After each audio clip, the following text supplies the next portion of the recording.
Mabuhay Philippines! Welcome sa aking YouTube channel. At ito na nga ang pinag-uusapang Binibining Pilipinas 2008 na si Janina San Miguel. At alam naman natin na itong si Janina San Miguel ay nanalong Binibining Pilipinas World sa ginanap na Binibining Pilipinas 2008 beauty pageant. At kamakailan nga lamang ay si Janina San Miguel ay nag-resign noong Setyembre 2008 dahil sa personal reason, dahil din dun sa death nung kanyang lolo. At saka isa pa ay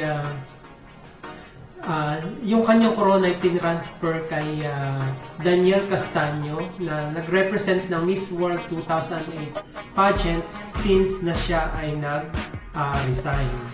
At balikan natin yung sagot ni Janina San Miguel. I'm fine. Alright, so you won 2 of the major awards, Best in Long Gown, Best in Swimsuit. Do you feel any pressure right now? No, I don't feel any pressure right now. Confident. Alright, please choose a name of a judge.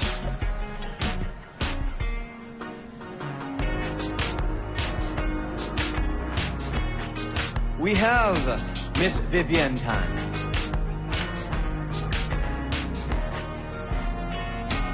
Good evening. The question is, what role did your family play with you as candidate to Binibining Pilipinas? Well, my family's role for me is so important because they was the one who's very oh, I'm so sorry. My family, oh my God. I'm so sorry. I told you that I'm so confident. Eto, wait.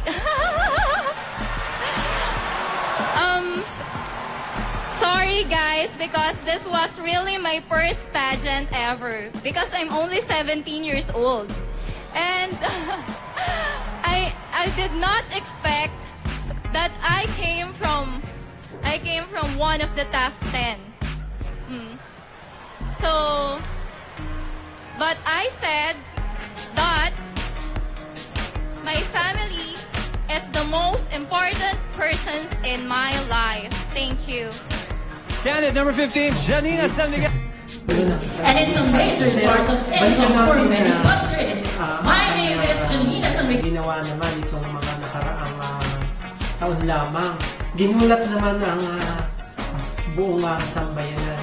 Kaya noon, magmula nung siya mag-resign, nag-out na siya sa spotlight ng pageantry, kaya hindi na natin siya nakita.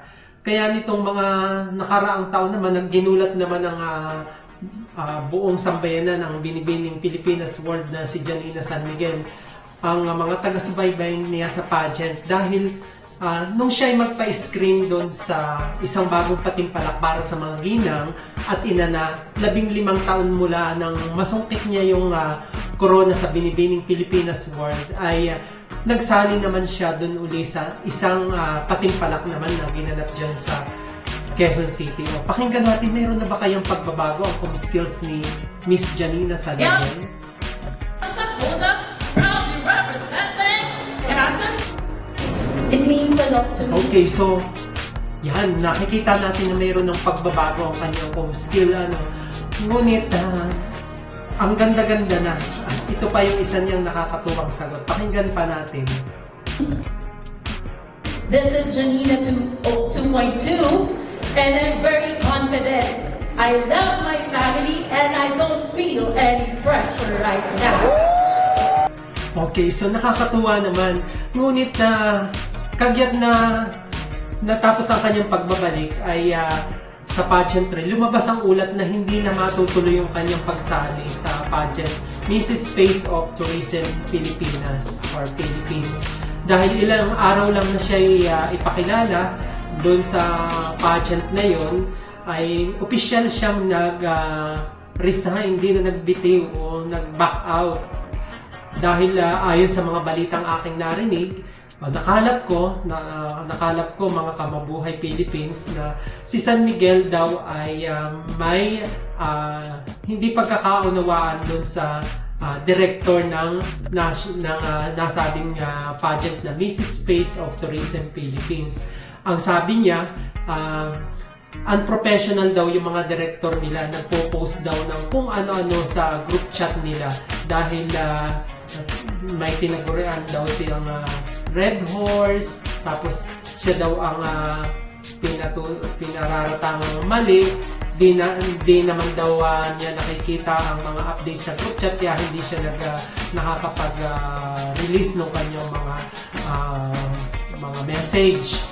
So, sinabi pa niya na unrelated topics na ang pinopost daw doon sa group chat. Kaya yun, nag-leave daw siya sa group. So, ipinaliwanag niya yun naman na kaya yun yung mga reason niya kung bakit siya nawala doon sa nag-resign as candidate doon sa Mrs. Face of Tourism Philippines. So, yun lang mga kababuhay fans. Ano sa tingin ninyo? Nagbago ba ang comic skills ni dating Binibining Pilipinas 2008 Janina San Miguel? So para sa akin ay napakaganda na niya at improve na ang kanyang comic skills. So yun lang mga kamabuhay Philippines ang topic natin ngayon, kaya kung hindi ka pa nagsusubscribe ay huwag kalilimutang i-click ang subscribe button at i-likes mo na rin ang aking video na to upang tuloy-tuloy ang ating interaction. Hanggang sa muli, paalam!